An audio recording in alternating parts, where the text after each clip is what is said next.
नमस्कार, आप देख रहे हैं सी न्यूज भारत। मैं हूं आपके साथ ज्योति अरोड़ा। वक्त हो गया है न्यूज बुलेटिन का, जिसमें हम जानेंगे कि कहां के अपर जिलाधिकारी एवं पुलिस अधीक्षक ने आदर्श आचार संहिता का पालन करवाने के लिए फ्लाइंग स्क्वाड बनाए। साथ ही जानेंगे कि आखिर क्यों जिससे फार्म देखभाल करता था युवक, उसी फार्म के मालिक युवक की पीट पीट कर दी गई हत्या।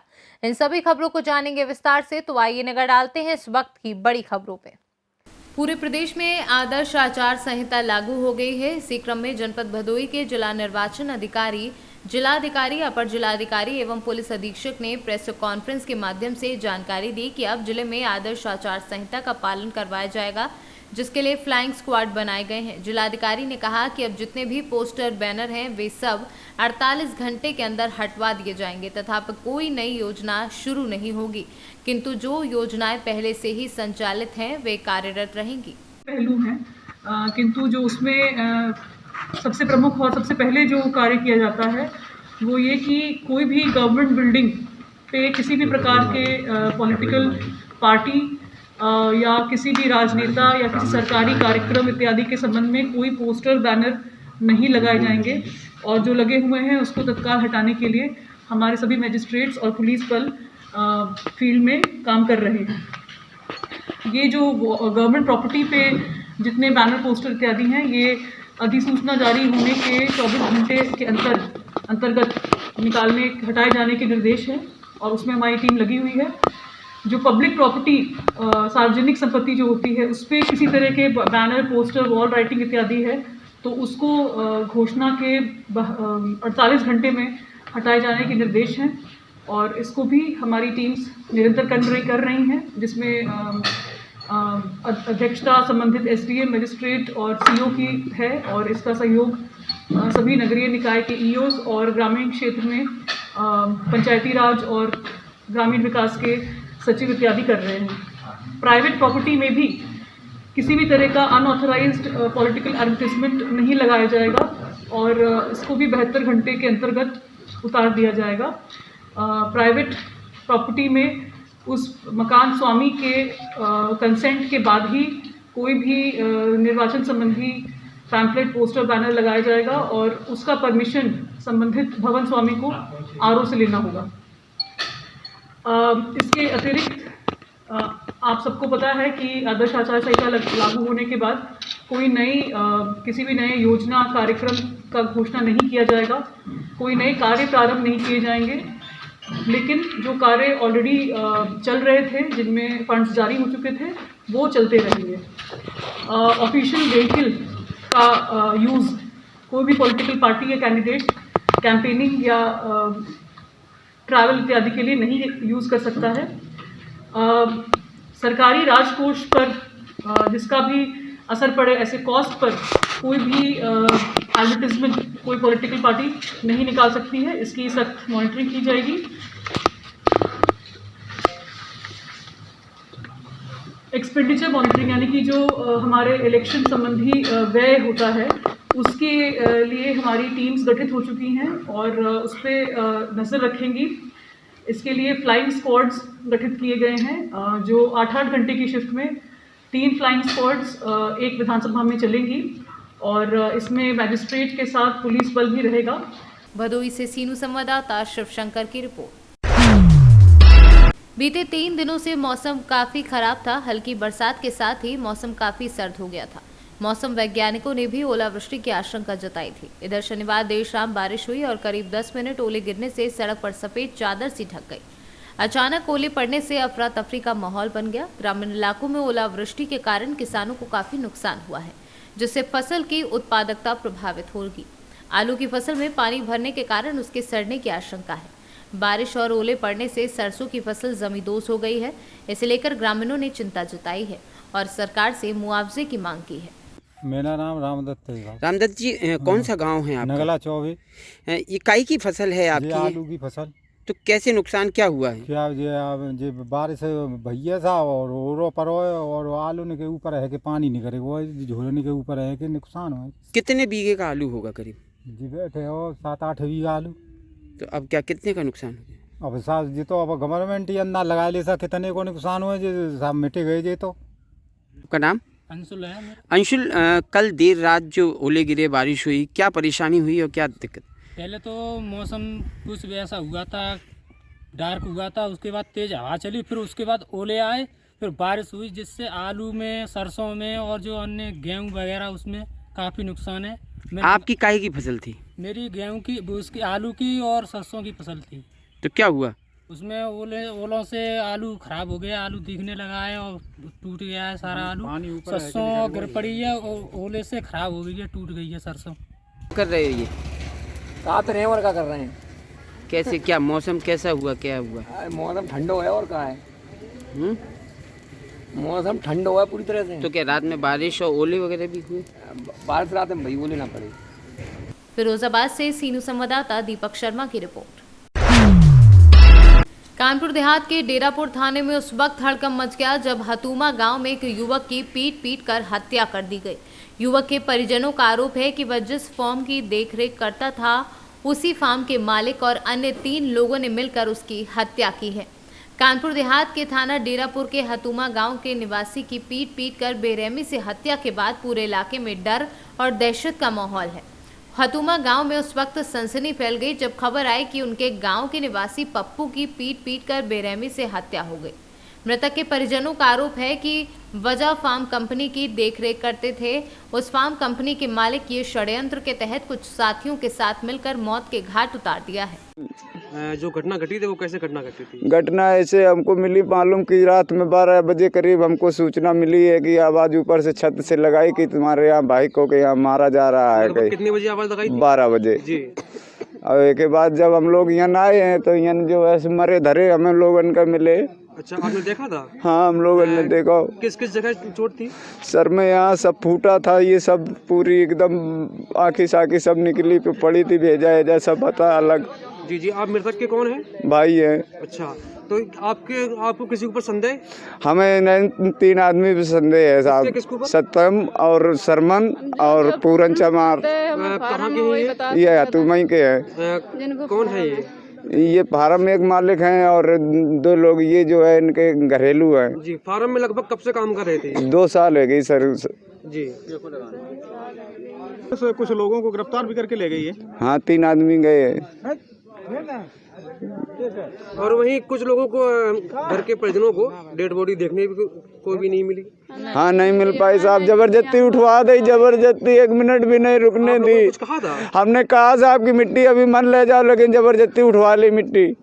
अच्छा। जबरदस्ती उठवा के मिट्टी दरवा। नाम है आपका? सुनीता। क्या घटना हो गई आज? ये 9:30 बजे खाना खाना आए घर, फिर बोले हमने बोल लेट आज खाना खाना आए हो क्या करते रहे, तो बोले कि सत्तम हतो नहीं वो कहीं नकलऊ गो है, कोनो को हाथ साथ टूट गई है, तो कोई ऐसे लेट हो गए। हमने ठीक रहो, हमने जल्दी आओ करो, हमने की तब तक पूरन आ गो।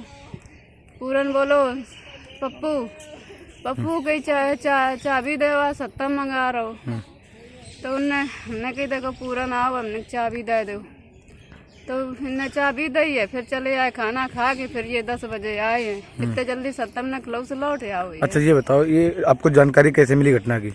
जानकारी हमारे जो लड़का है ओके में सत्तम ने फोन करो रात में ड्यूटी में आतो, तो उनने हमारे फोन करो कि मम्मी कहीं चच्चू से बात कराओ जाए। मैंने कहा कि फार्म पर कहीं पापा का कुछ हुआ हुआ है, कहीं पता नहीं कहा, तो बात कराओ जाए। हमने बात कराई घर वालों से, तब पता चलो हमें। क्या कोई पुरानी रंजिश वगैरह या? हमारी कोई सी दुश्मनी नहीं थी। सत्यम कौन है ये? सत्यम वो जगह फार्म है, वो लड़का है सत्यम। हाँ। क्या मानते हैं कि हत्या किस वजह से हुई? कोई हमें नहीं पता है। नहीं पता है। यही हत्या सत्यम पूरा नाम से पूछ सका तो कि क्या बात। अच्छा, डेड बॉडी आपको मिली थी या पुलिस ले गई थी? हम आए थे तब रखी थी, हम लोगों का भगा दो, छुमन नहीं दो। किसने भगाया आपको? यही लोग गाँव वालों ने। गाँव वालों ने भगा दिया? गाँव के हते, पुलिस नहीं तो आती। अच्छा, तो गाँव वालों ने आपको भगा दिया। हाँ, पुलिस ने आपको डेड बॉडी बिना बताए ही ले गए? हाँ। थाना डेरापुर के हथमा गांव के बाहर लगभग 500 मीटर की दूरी पर एक फार्म हाउस के अंदर एक पप्पू नाम के व्यक्ति की हत्या कर दी गई है। ये हत्या सिर में चोट पहुंचा करके की गई है। पोस्टमार्टम के लिए डेड बॉडी मुख्यालय रवाना कर दिया गया है। अब उसके परिजनों के द्वारा तहरीर दी गई है जिसमें 4 व्यक्तियों के विरुद्ध नामजद FIR है। मुकदमा पंजीकृत कर लिया गया है। पुलिस की विशेष टीमें लगाई गई हैं। इस संबंध में शीघ्र ही घटना का अनावरण करके और अन्य विधिक कार्रवाई अमल में लाई जाएगी। कानपुर देहात से सीनू संवाददाता दीपक श्रीवास्तव की रिपोर्ट। सिद्धार्थनगर जिले में नगरपालिका नौगढ़ के अंतर्गत चुनार को लेकर एक मामला सामने आया है। जिले का ये क्षेत्र पहले ग्रामीण क्षेत्र में था। उत्तर प्रदेश में जब से भाजपा की सरकार आई तब से भाजपा का मुद्दा केवल विकास को लेकर ही रहा। जनपद के ये क्षेत्र कपिलवस्तु विधानसभा में था, जहां से श्यामधनी रही विधायक रहे सरकार के 5 साल पूरे हो गए, लेकिन विधानसभा का ये क्षेत्र विकास से दूर ही रहा। यहाँ रहने वालों को निवास का सपना दिखाकर मकान तोड़वा दिए गए। पहली किस्त देकर बाकी का धन आज तक लाभार्थियों को नहीं दिया गया है। यहाँ ना तो शौचालय है और ना ही सड़कें, नालियां भी पटी पड़ी हैं। सड़कों पर पानी बहता रहता है, लेकिन शासन प्रशासन का ध्यान इस ओर नहीं है। चाचा केसरी, ये कौन सा गांव है? जगदीशपुर खुर्द। अच्छा, पता चला है आप लोग मतदान बहिष्कार करेंगे। हाँ, क्यों करेंगे? यही है कि हम लोग का आसरा कोनो चीज नहीं आ रहा है।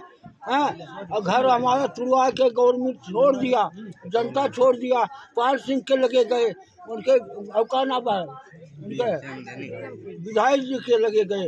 वो सब 10-10 कागज दिए, दरखास्त दिए घर के लिए, वो सब तेल छोप कर चले गए। तो क्या सब लोगों की ये समस्या है? हाँ,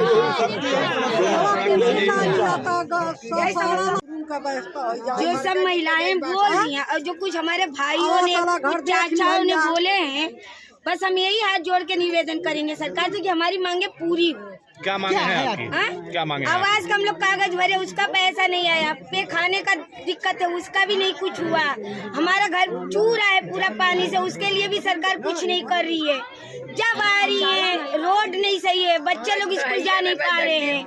हर एक चीज की परेशानी है हम लोग को। अगर आपकी मांगे पूरी नहीं होती हैं तो आप क्या करेंगे? हम लोग वोट नहीं देंगे, किसी को नहीं देंगे। हम वोट किसी को भी नहीं देंगे। जैसे इस समय चुनाव आ गया है, सभी प्रत्याशी जो है आप गांव में आएंगे, आपसे संपर्क करेंगे, उस स्थिति में आप क्या करेंगे? हम यही करेंगे, हम लोग वोट किसी को भी नहीं देंगे। हमारी मांगे पहले पूरी करें, उसके बाद हम लोग मतदान करें। देवेंद्र रस्तोगी। कहाँ के निवासी हैं? जगदीशपुर। ये बताइए क्या मामला है आपके गाँव में? हमारे गांव का मामला है, हमारे गांव में विकास कार्य कुछ नहीं हुआ। जैसे मान ले रहे, सड़क हुआ, नाली हुआ, शौचालय हुआ, आवास हुआ, विधवा पेंशन नहीं लोगों को मिल रहा है। कितने दिन से हम लोगों से परेशान हो रहे हैं सर। तो आपने इसके लिए किसी अधिकारियों से संपर्क किया? जी, अधिकारी संपर्क किया गया। विधवा पेंशन के लिए प्रोविजनल अधिकारी से संपर्क किया गया। वहाँ से यही कहा जाता है, करीब 3 साल हो गया सर, नहीं मिला। कहा जाता है अगले महीने से आएगा, अगले महीने से आएगा। आवास को लेकर के क्या मामला? आवास के लिए हम लोग गए थे लेखपाल साहब के पास, लेखपाल साहब से मुलाकात नहीं हुआ। वहाँ गए थे जहाँ से आवास का होता है कार्यक्रम, वहाँ हम लोग गए थे तो हुआ कि जय साहब अभी है नहीं। विकास भवन में हम लोग गए थे तो वहाँ हुआ कि अभी जय साहब है नहीं, 2-3 दिन बाद आई है।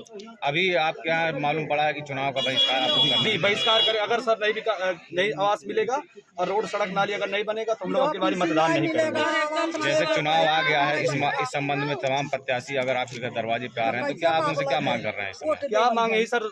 रोड सड़क नाली हमारा करवा दिया जाए, आवास दिलवा दिया जाए, विधवा पेंशन दिलवा दिया सर, हम लोग मतदान। अगर आपकी समस्याएं नहीं सुलझी तो आप क्या करेंगे? तो सर मतदान नहीं करेंगे सर, हम लोग नहीं करेंगे सर मतदान। आपके गाँव में बूथ भी बन रहा है? जी, हमारे गांव में बूथ बना भी हुआ है सर। वहाँ पे हम लोग मतदान नहीं करेंगे फिर बारी। डेवलपमेंट को लेकर कुछ एरिया के लोगों ने मतदान बहिष्कार की बात करी, उनको कैसे आप? देखिए, एक प्रकरण मेरे संज्ञान में आया था और हम अभी निर्देशित भी कर देंगे सभी आरओस को और सभी एसडीएम्स को हमारे कि कोई भी अगर ऐसी कहीं समस्या है तो किसी कारण होगा, कारण अगर जेन्युइन है तो हम कोशिश करेंगे कि उनको ये स्थिति ना आए कि जो प्रशासन को अगर कुछ कार्य करना है और जो नहीं हो रहा है जिसकी वजह से उन्हें मतदान बहिष्कार करना पड़ रहा है, तो वो लोग मैं आपके माध्यम से भी कहना चाहूँगा अगर उन्हें जो इशू है वो पर्सनली आके मुझसे मिल भी सकते हैं, मुझे बता सकते हैं और कोशिश यही की जाएगी कि उसका समय तक निस्तारण करें जिसकी वजह से आगे ऐसी स्थिति उत्पन्न हो। सर वो लोग ये भी कह रहे हैं कि मतलब हम और हमारे परिवार के लोग वोट डालेंगे ही नहीं। देखिए, अब अगर कोई एडेमेंट है तो वो एक अलग बात है, पर अगर उनकी कोई समस्या है और जिसका निदान हमें करना है तो हम डेफिनेटली उसका निदान करेंगे। बाकी उसके बाद तो बहुत सारे ऐसे व्यक्ति हैं जो बोलने के बाद भी और अवेयरनेस के बाद भी नहीं जाते, पर हमारी तरफ से जो भी समस्या का निदान होगा वो डेफिनेटली प्रशासन को जो करना है वो करेगा। सिद्धार्थनगर से सीनू संवाददाता विजय की रिपोर्ट। उन्नाव में भीषण बारिश ने किसानों की बढ़ाई मुसीबत। भीषण बारिश के साथ ओलों की हुई अतिवृष्टि एवं तेज हवाओं से किसानों की फसलें हुई बर्बाद। वहीं गेहूं, सरसों एवं आलू की अधिक फसलें बर्बाद हुई हैं। धान कटाई के सीजन में बेमौसम बारिश हुई। बेमौसम बारिश से धान की लहराती फसल नष्ट हो गई है। उन्नाव से सीनू संवाददाता सुशील यादव की रिपोर्ट। चंदौली के जिलाधिकारी संजीव सिंह द्वारा पुलिस अधीक्षक चंदौली एवं अन्य संबंधित अधिकारीगण के साथ आगामी विधानसभा चुनाव के दृष्टिगत मतदेय स्थलों, बूथों, सीपीएमएफ व अन्य बलों के ठहरने वाले स्थलों सहित अन्य स्थलों का निरीक्षण कर आवश्यक दिशा निर्देश दिए गए। भ्रमण व निरीक्षण के पश्चात जनपद के समस्त राजपत्रित एवं अन्य संबंधित पुलिस अधिकारियों के साथ पुलिस कलेक्टर स्थित सभागार कक्ष में बैठक कर चुनाव की तैयारियों का जायजा लेते हुए बाकी की तैयारियों को समय से पूर्ण कराने एवं चुनाव प्रक्रिया को निष्पक्ष, शांतिपूर्ण तरीके से बिना किसी व्यवधान के सकुशल संपन्न कराने हेतु आवश्यक दिशा निर्देश दिए गए। सर, चुनाव को लेकर के तमाम मीटिंग्स की जा रही हैं, क्या कुछ रहा तक? भारत निर्वाचन आयोग के द्वारा जारी सूचना के अनुसार जो मॉडल कोड ऑफ कंडक्ट है वो प्रभावी हो गया है। जनपद चंदौली में जारी सूचना के अनुसार 7वें चरण में निर्वाचन की प्रक्रिया संपन्न की जाएगी, जिसके अनुसार 10 फरवरी को सूचना प्रकाशित की जाएगी और 7 मार्च को यहाँ पर निर्वाचन दिनांक है और 10 मार्च को 2022 को काउंटिंग की जाएगी। निर्वाचन संबंधी हमारी सभी तैयारियाँ कर ली गई हैं। जो बूथ हैं उन पर MF की सुविधा उपलब्ध कराई जा रही है। जो हमारे PWD और 80+ वोटर्स हैं उनके आयोग के अनुसार फैसिलिटेशन और हर एक बूथ पर उनको जो आवश्यक व्यवस्थाएं हैं सुनिश्चित की जाएगी। इसके अतिरिक्त जो हमारी क्रिटिकल बनने वाले बूथ हैं उनका भी चिन्हांकन कर लिया गया है, उन पर ब्रॉडकास्टिंग की व्यवस्था की जा रही है। माननीय आयोग के निर्देशानुसार फ्री एंड फेयर इलेक्शन कराने के लिए हम लोग प्रतिबद्ध हैं। जो हमारा बिहार का बॉर्डर है वहाँ पर पुलिस और एक्साइज की संयुक्त ज्वाइंट टीमों की कार्रवाई भी शुरू हो गई है और जो स्वीप एक्टिविटीज़ हैं उनको भी हम लोग स्टार्ट करेंगे। लोगों तक जो निर्वाचन के समय लोकतंत्र का महापर्व है उसमें हर एक की भागीदारी सुनिश्चित हो, इसको के लिए जो अवेयरनेस प्रोग्राम है वो भी हम प्रभावी तौर पर चलाएंगे और ये सुनिश्चित करेंगे कि किसी भी तरह की कोई भी अवैधानिक गतिविधि से निर्वाचन प्रक्रिया दूषित न हो। स्वतंत्र और निष्पक्ष तरीके से लोग अपने वोट का अधिकार का प्रयोग कर सकते हैं। कोरोना काल है और प्रतिबंध लगाए जा रहे हैं लोगों पर।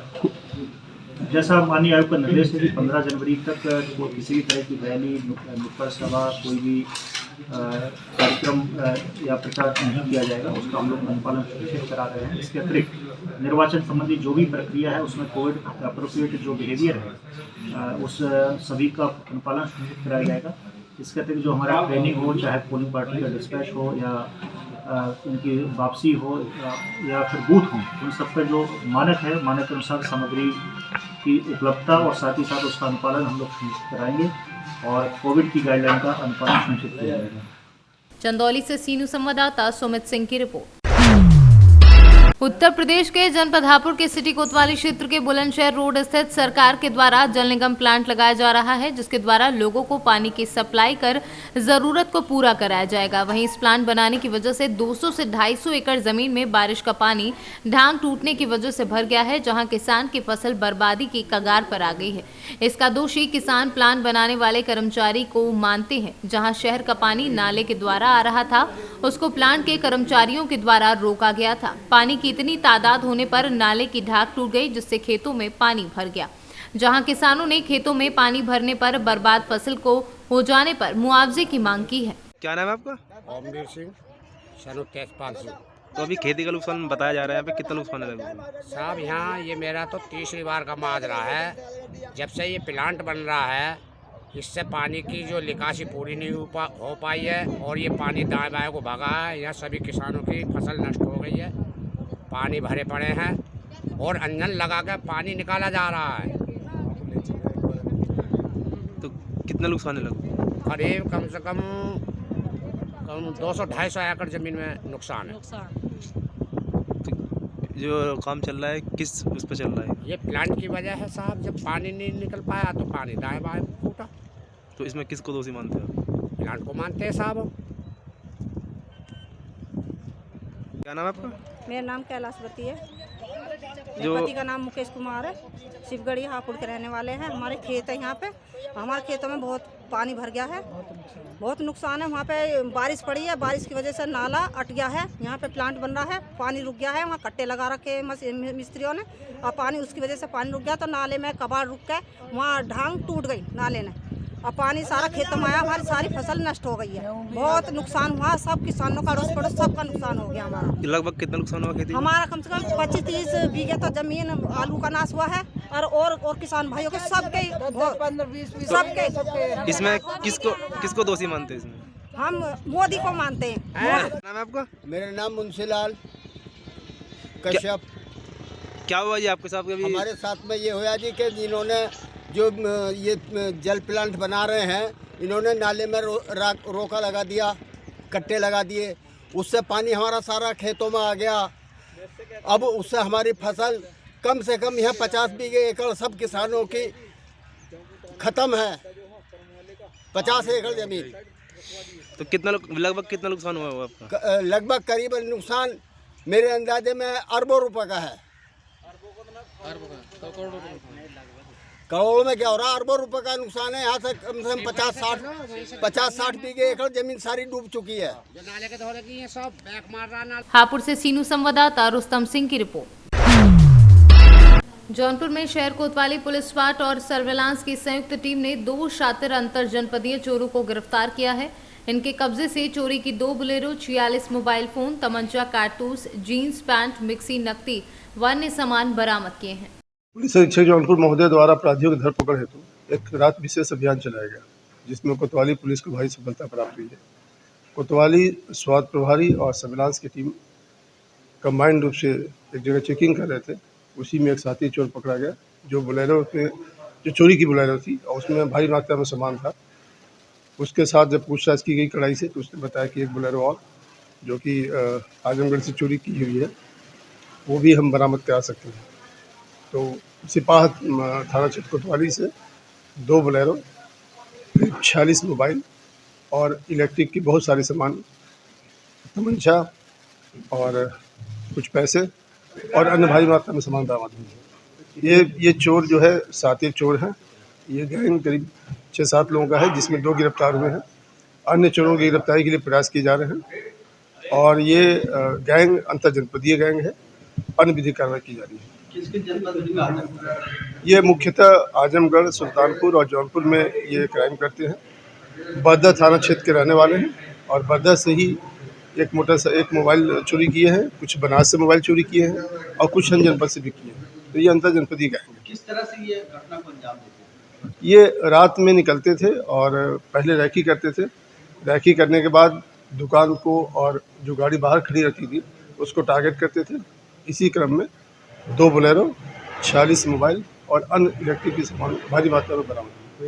मोबाइल सब एक ही दुकान से है अलग? ये मोबाइलें सब अलग अलग दुकान से, इससे मैं बताया, कुछ वाराणसी से बरामद हुई है, चोरी किया उन्होंने, कुछ आजमगढ़ से चोरी किया है, तो सुल्तानपुर से चोरी किया है और कुछ अन्य जनपदों से भी चोरी की है। ये अपराधी इनका इतिहास जब देखा गया तो आधा दर्जन इनके खिलाफ अपराध पंजीकृत है, जो कि बहुत जघन्य टाइप के हैं और अन्य कार्रवाई के लिए आगे टीम बना दी गई है और जो शेष इसमें अभियुक्त गण हैं उनकी गिरफ्तारी के प्रयास महिला भी है उसमें, इसका क्या भूमिका है? एक महिला भी है। वो महिला, जैसे मैंने बताया कि ये पूरा गैंग है, जिसमें गैंग महिला भी है और 5 सदस्य और हैं। सिर्फ 2 गिरफ्तार हुए, शेष की गिरफ्तारी के प्रयास किया जा रहा है। जौनपुर से सीनू संवाददाता दिवाकर मिश्रा के साथ दीपक सिंह की रिपोर्ट। राजगढ़ के भोजपुर बाईपास पुलिया से गिरी अनियंत्रित कार सवार में 2 की मौके पर ही मौत, एक गंभीर रूप से घायल को उपचार हेतु भोपाल के लिए किया गया रेफर। राजगढ़ से सीनू संवाददाता रामबाबू चौहान की रिपोर्ट। दतिया जिले में ऐसी व्यवस्था है जो दूसरे जिले को भी दे सकते हैं। ऑक्सीजन विधि महाविद्यालय नवीन भवन को पूजन कर मंत्री ने कहा कि मध्य प्रदेश के गृह मंत्री डॉक्टर नरोत्तम मिश्रा रविवार को 2 दिवसीय दौरे के दौरान पहुंचे दतिया, जहां भाजपा कार्यकर्ताओं ने जोरदार स्वागत किया। डॉक्टर नरोत्तम मिश्रा के द्वारा विधि शिक्षा के लिए 7 करोड़ 5 लाख की कीमत निर्मित होने वाले नवीन भवन का भूमि पूजन किया। इस दौरान मंच को संबोधित भी किया। और भी तलाश रहे, माई कुछ देगी तो हम बाकी भी चीजें दतिया के अंदर लाना चाहेंगे, पर माई की प्रतीक्षा है, माई के आदेश देती है, जिससे हमारे नौजवान को रोजगार मिले। हालांकि वैसे हमारे क्या निकम हम दतिया में कैसे बढ़ा रहे हैं। सूर्यवंशी जी चूंकि बुद्धिजीवी हैं और सर्वे करते हैं, शोध करते हैं, वो शोध कर रहे हैं इस विषय पे। आप लोग बात करेंगे तो बताएंगे, पर मैं फिलहाल 15 दिन सिर्फ कोरोना को देना चाहता हूं। मैंने कल भी निवेदन किया कि ये मास्क हमारा जो है, कोशिश करो आप लोग इसको लगाओ। हम इस बार ये संकल्प लें कि कुल ज्यादा दिन बात नहीं कर रहा, मैं 15 दिन कह रहा हूं। 15 दिन तक हम मास्क के लिए जो मिल जाएगा बिना मास्क के सिर्फ टोकेंगे, वो लगाए नहीं लगाए उसकी इच्छा है। हम बचाना चाहते हैं दतिया को कैसे भी करके, और हमारा संकल्प माई पूरा करती है। आप सब जानते हो कि माई हम बचा के ले जाते हैं, क्योंकि पिछली बार हमने बहुत त्रासदी देखी थी, पर इस बार अगर सावधानी से हमने करा तो हमने दतिया में बहुत अच्छी व्यवस्था की है वैसे इलाज की। दतिया से सीनू संवाददाता नितिन दांतरे की रिपोर्ट। अलीगंज नगर के प्रमुख समाजसेवी व सीमेंट कारोबार के बड़े व्यवसायी संदीप गुप्ता की 27 दिसंबर को रात में अलीगढ़ नगर के पौष इलाके में अपराधियों द्वारा गोली मारकर हत्या कर दी गई थी। जनप्रिय और लोकप्रिय व्यक्तित्व के धनी संदीप गुप्ता की हत्या के बाद जनता में आक्रोश व्याप्त हो गया है। रोड जाम, क्रमिक अनशन, कैंडल मार्च, शोक सभा आदि के माध्यम से लगातार उनके हत्यारोपियों की गिरफ्तारी और फांसी की सजा की मांग को जनता सरकार के समक्ष उठाती आ रही है। आज उनके त्रयोदशी संस्कार पर विभिन्न राजनीतिक दलों के प्रतिनिधि समाजसेवीगढ़ एसएस रिजॉर्ट अलीगंज पर श्रद्धांजलि सभा का आयोजन चल रहा है और इसी के क्रम में श्रद्धांजलि देने पहुंचे उन्नाव सांसद हरि सच्चिदानंद साक्षी महाराज ने कहा कि मृतक संदीप उनके पुत्र जैसे थे। वो स्वयं काफी दुखित है। हत्याकांड से जुड़े सभी आरोपियों को सख्त से सख्त सजा मिलेगी। महाराज जी, आज अलीगंज आना हुआ है आपका, श्रद्धांजलि सभा में आप आए हैं, क्या बात है और कब तक किस परिवार को न्याय मिलेगा? गुप्ता जी और संदीप के परिवार से मेरा बहुत ही निकट का घनिष्ठ संबंध था। मुझे याद है कि मैं कभी कुछ आदेश करता था, संदीप नहीं डालते थे और उनकी बात को कभी नहीं डालता। ऐसे तो आप सब लोग जानते हैं कि मैं बहुत मजबूत हृदय का व्यक्ति हूँ, हिमालय से भी कचरा नहीं निकाला सकता हूँ, लेकिन संदीप की जिस तरह से मृत्यु हुई मुझे बेहद पीड़ा हुई। और आज इनके यहाँ शांति पाठ का कार्यक्रम था और आज ही मोदी जी की रैली थी लखनऊ में। मैंने उनके भाई को फ़ोन करके कहा कि अगर रैली कैंसिल हुई तो मैं जरूर आऊँगा। संयुक्त से रैली कैंसिल हुई। मैं आज दिल्ली से केवल और केवल स्वर्गीय संदीप गुप्ता को अपने श्रद्धा के समर्थ अर्पित करने, उनके परिवार को सांत्वना प्रदान करने के लिए भगवान चरणों में स्थान दें, इतने मात्र उद्देश्य के लिए मेरा आज आना हुआ। महाराज जी, कैसा रामराज्या 13वीं है और मुख्य आरोपी संदीप गुप्ता के जो है वो आज भी पुलिस की गिरफ्त से दूर है।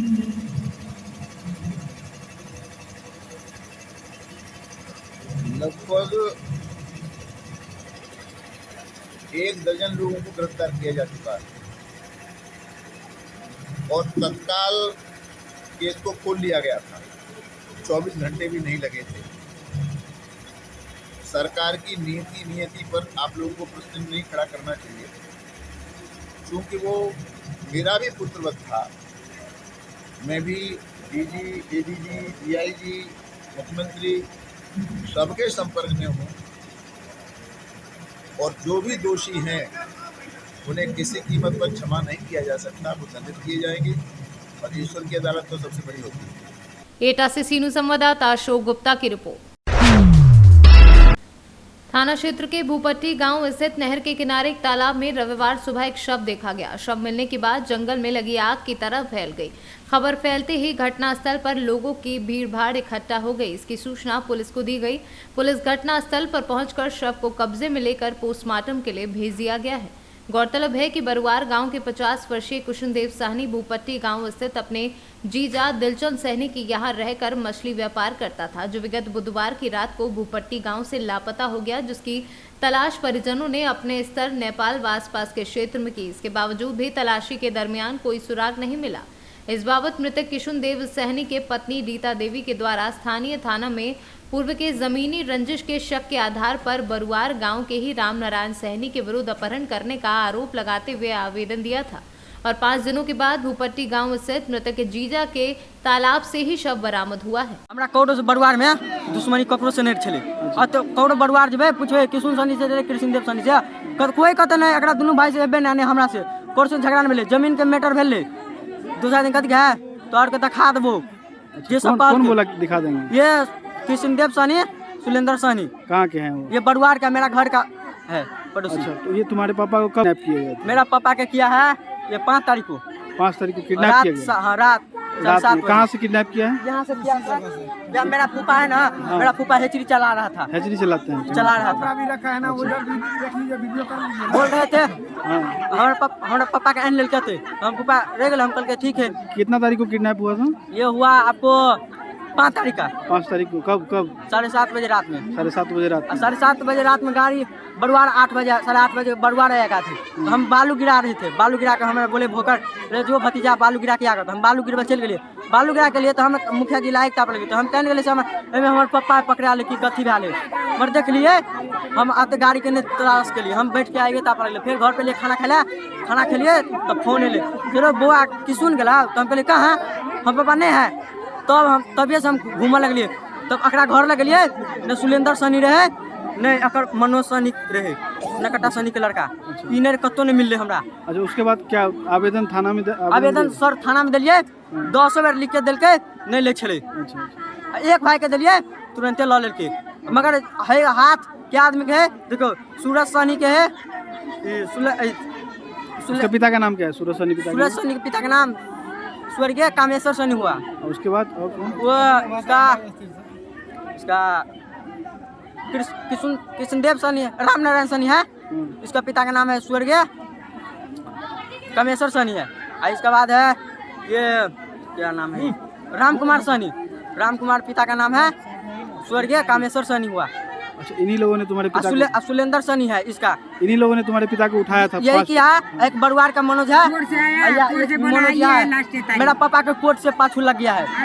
मेरा पापा नहीं बुझा बोले 11 तारीख का है ना 11 तारीख का फैसला था मेरा जमीन को बोला तो ठीक है जमीन हो जाएगा ये सब समझा साले ये तो ये आदमी का जमीन है मेरा तो जमीन। 5 तारीख से अभी तक कहाँ खोजे? हम खोजे सर नेपाल तक पूरा खोज लिए कहीं नहीं मिला। अच्छा तो ये आज कैसे पता चला? सर पता चला हम घर पे खोज रहे थे फोन लगाए ऐसे से हो भैया आज लाश कहाँ मिला है? लाश हम भूपट्टी मेरा घर बरुआर है। मेरा आपको नहीं पता है कहाँ मेरा नहीं पता कहाँ मेरा लाश है। बोले 4 तारीख का हमार घर वाला कोर्ट गेले हम घरारी लक हमरा ससुर के जमीन छले हमरा कान ल कोई न कोने दिया हमरा ल कोई गेलिए ने हमर घर वाला 4 तारीख का से गेले अत तारीख पर से गेले तो हमर राजा रह गेले अत वो अपना बहिन ल रह गेले ने तो हमरा से 5 तारीख का हमर ननद खा पी का हमरा ला फोन केलके हमर नंदोसी की कहलके जे हो चल सुतै ले तो कहलके कि से हम जाइ छी खाना लाबै ले तो कनी लेट भ गेलै तो हमर ननद आ रामलाल से आयल खाना लक रंजीत तो क्या तारीख के खाना लगल? 5 तारीख का तो 5 तारीख का खाना लगैले ने तो कहलके कि जे नीचा धसले नेताजी तो अत 4 चकिया रहे लागल तो कहल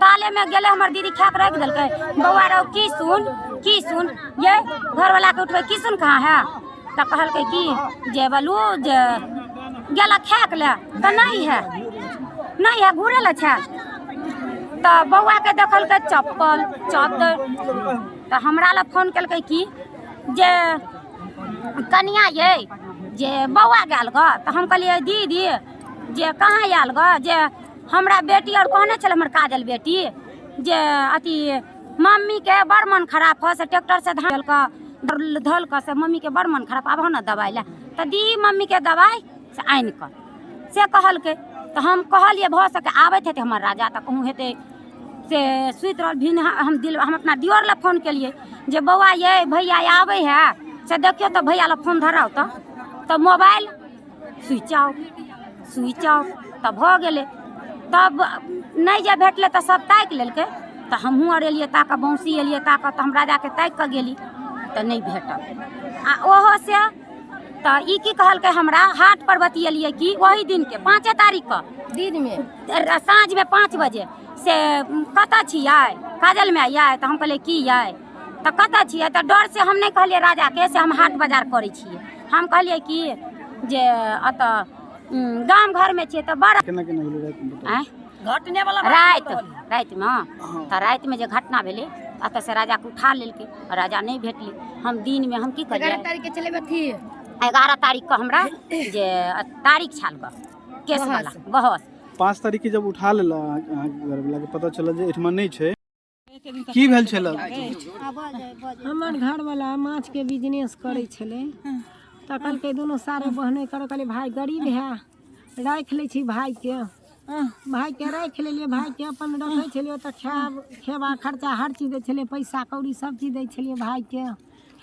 आ ई डकिया जे है बरुआर के एकरा से जमीन के बारे में दुश्मनी चले है ई कहलकै बोलू काछ लेबो दही जका तोरा राम लड़ाइन सहनी सूरज लड़ाइन सहनी कहिया के घटना छै ई बुध के रात में हाँ 8 बजे रात में कतौ से उठा के अही जंग से खाक लगले पोखरे नाम से अच्छा की नाम छले जे अहाँ के भाई के हमरा भाई के किशुन देव नाम छले किशुन सहनी।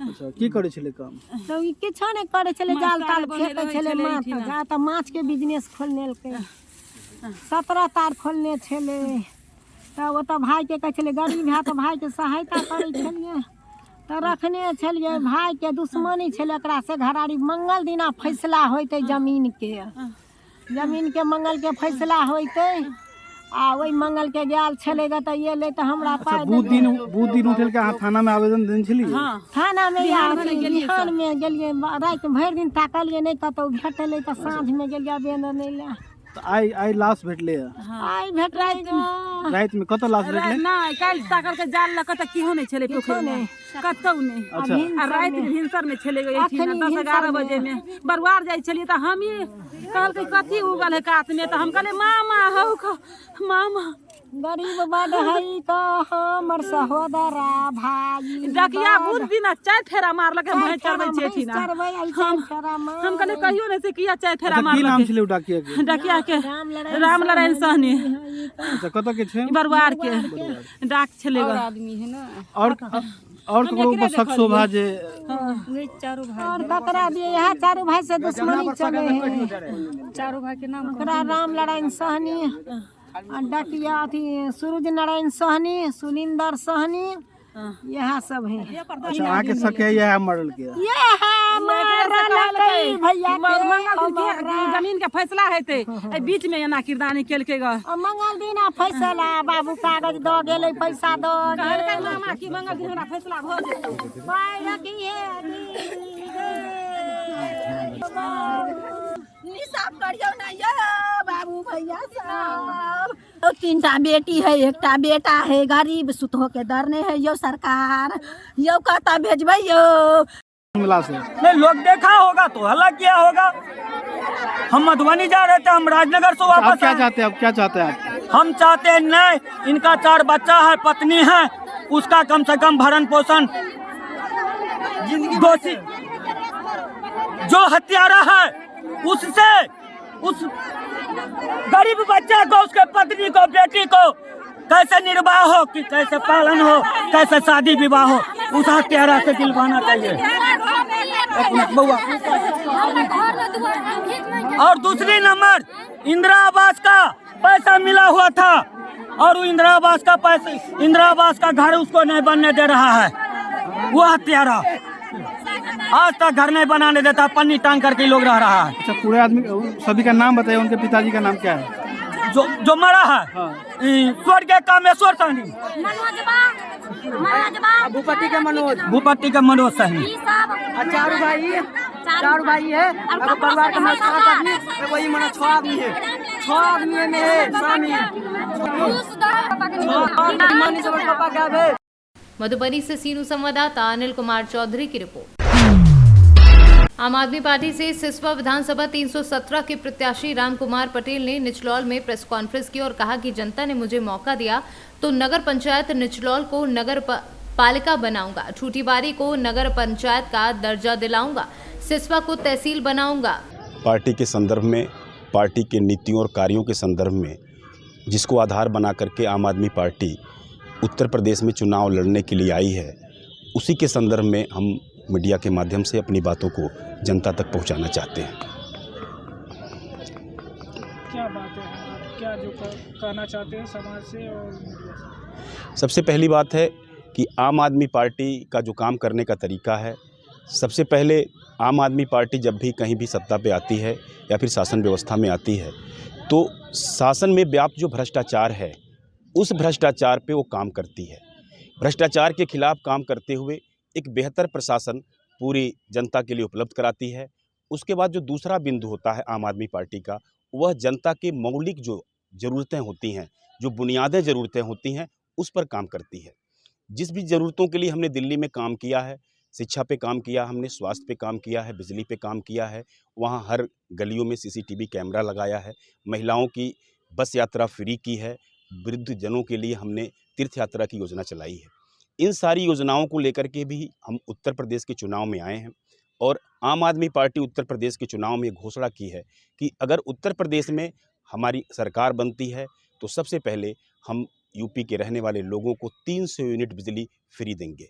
300 बिजली फ्री देने के साथ ही साथ जो पुराना बिजली बिल है उसे माफ़ करेंगे।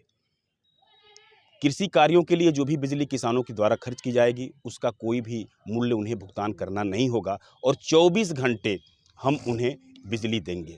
दूसरी योजना हम लोग लेकर के आए हैं इस प्रदेश के बेरोजगारों के लिए। उत्तर प्रदेश के सेवा योजन कार्यालयों में 34 लाख से अधिक बेरोजगारों का रजिस्ट्रेशन हुआ है। आम आदमी पार्टी सत्ता में आने के बाद उन 34 लाख लोग, 34 लाख बेरोजगार और उसके साथ ही साथ अगर और रजिस्ट्रेशन बढ़ रहा है, उन सभी बेरोजगारों को हम 5,000 रुपये पर मंथ बेरोजगारी भत्ता तब तक देंगे जब तक उन्हें नौकरी नहीं दे लेते। दूसरी चीज़ कि उत्तर प्रदेश में हर साल 10 लाख नौकरियां देंगे। पार्टी के सत्ता में आते ही 6 महीने में हम 1 लाख नौकरी देंगे और उत्तर प्रदेश में सृजित पद जो होंगे उसमें 80% पद उत्तर प्रदेश के रहने वाले अभ्यर्थियों के लिए आरक्षित होगा, बाकी 20% पदों पर ही बाहरी अभ्यर्थियों को रखा जाएगा। तीसरी योजना, हम तीसरी गारंटी जो लेकर के आए हैं उत्तर प्रदेश की महिलाओं के लिए एक विशेष योजना है कि उत्तर प्रदेश के 18 वर्ष से ऊपर सभी महिलाओं के लिए हमने 1,000 रुपये पर मंथ। महाराजगंज से सीनू संवाददाता अरुणेश कुमार गुप्ता की रिपोर्ट।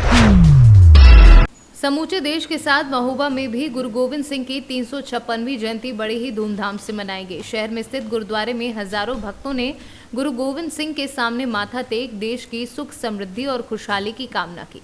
इस मौके पर हजारों भक्तजनों को गुरुद्वारा कमेटी के द्वारा भरपेट लंगर का प्रसाद वितरित किया गया, तो वहीं गुरुद्वारे के बाहर चाय और हलवा प्रसाद के रूप में आने जाने वाले लोगों को वितरित किया जा रहा है। इस बार शोभा यात्रा नहीं निकाली जा रही कोविड की वजह से, कुछ मौसम खराब होने की वजह से। ये जो परंपरा आज पहली बार ऐसा हो रहा है कि शोभा यात्रा नहीं निकाली जा रही, कई सालों से चला आ रहा है। बराबर शोभा यात्रा निकलती है और सबका सहयोग मिलता है पूरे शहर का। इस बार निर्णय लिया गया कोविड की वजह से शोभा यात्रा स्थगित करेगी, बाकी प्रोग्राम नहीं चल रहा है। अपना गुरु गोविंद सिंह जयंती 356 साल हुई चल रही है और बराबर लंगर चल रहे हैं, देख ही रहे हैं आप। सुबह 10 बजे से प्रोग्राम चालू है जो भी बराबर चलेगा 5-6 बजे तक। जो शोभा यात्रा में समय लगता था, अब यहीं पूरा लंगर में बाहर आपका ये प्रसाद बंट रहा है, चाय बंट रही है, तो दिन भर चलेगा।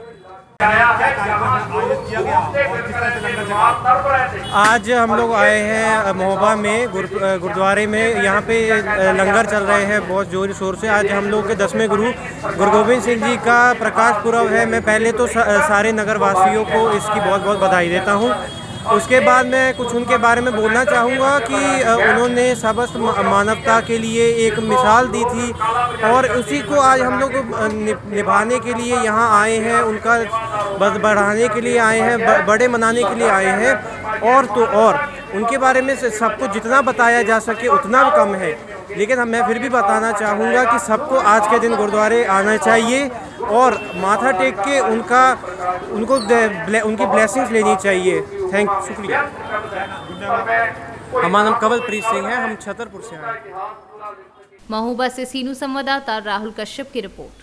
न्यूज बुलेटिन में फिलहाल के लिए इतना ही। देश दुनिया की तमाम बड़ी खबरों के लिए आप देखते रहिए सी न्यूज भारत।